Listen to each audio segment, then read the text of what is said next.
या अय्युहल्लज़ीना आमनू कुतिबा अलैकुमुस्सियाम कमा कुतिबा अलल्लज़ीना मिन क़ब्लिकुम लअल्लकुम तत्तक़ून।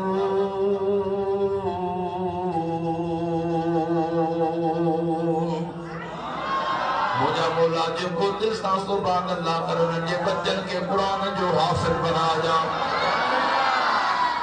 रब फरमाए ओ ईमान वारो, ओ ईमान वारो, अवां जे मथा रोज़ा फर्ज़ कया विया जीअं तव्हां खां अॻियन उम्मतन जे मथा रोज़ा फर्ज़ कया विया।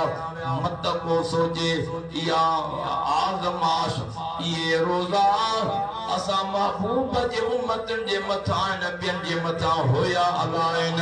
रब तो फरमाए अवां जे मथा ईअं रोज़ा फर्ज़ कया विया जीअं अॻियन उम्मतन जे मथा रोज़ा फर्ज़ कया विया। मुंहिंजे महबूब जा परवानो अल्लाह ताला ये रोज़ा फर्ज़ कया। तमाम सोची जाऊंदो रोज़ा छाजे करे फर्ज़ कया। रब करीम अगते वज़ात फरमाई लअल्लकुम तत्तकून जिया तमाम मुत्तकी ऐं परहेज़गार बणजी वञो।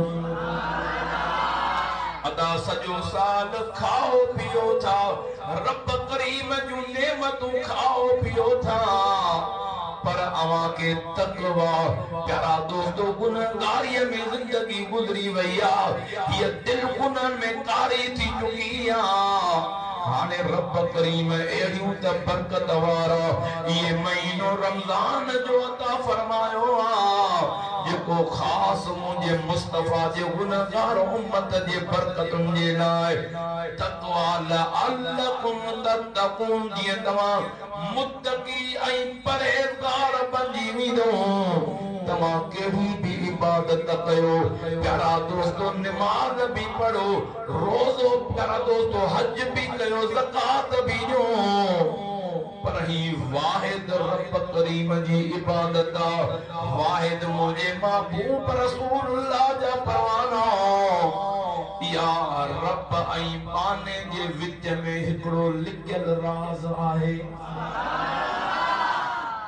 ही उहो फर्ज रोज़ा जेके फर्ज हैं इनमें एतरी त रूहानियत आ।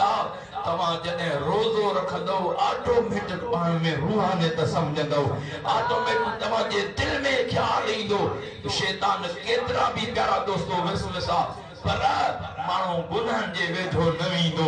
प्यारा दोस्तों केतिरो भी गुनहगार हुजे, केतिरो भी बदकार हुजे, पर जॾहिं रोज़ो रखंदो आहे ॼण लोहा कोट हुनजे चौधारी फिरी वेंदा। ॾाढा करण करे सुभान अल्लाह जो एतिरी रूहानियत अची वेंदी आहे।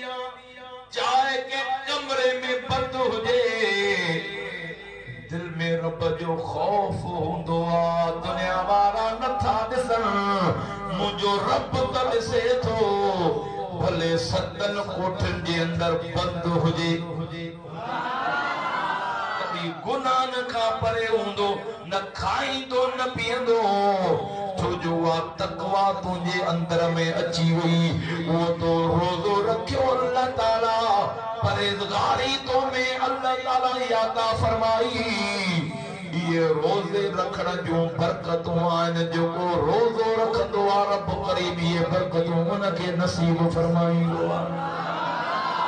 ॾाढा रड़ करे सुभान अल्लाह चओ।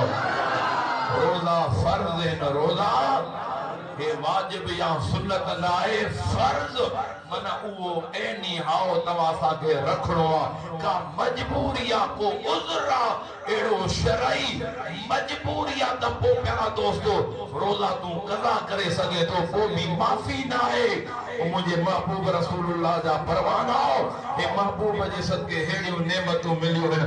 अहिड़ियूं नेमतूं छो छॾियो मुझे महबूब जा परवाना मुंहिंजा दिल पर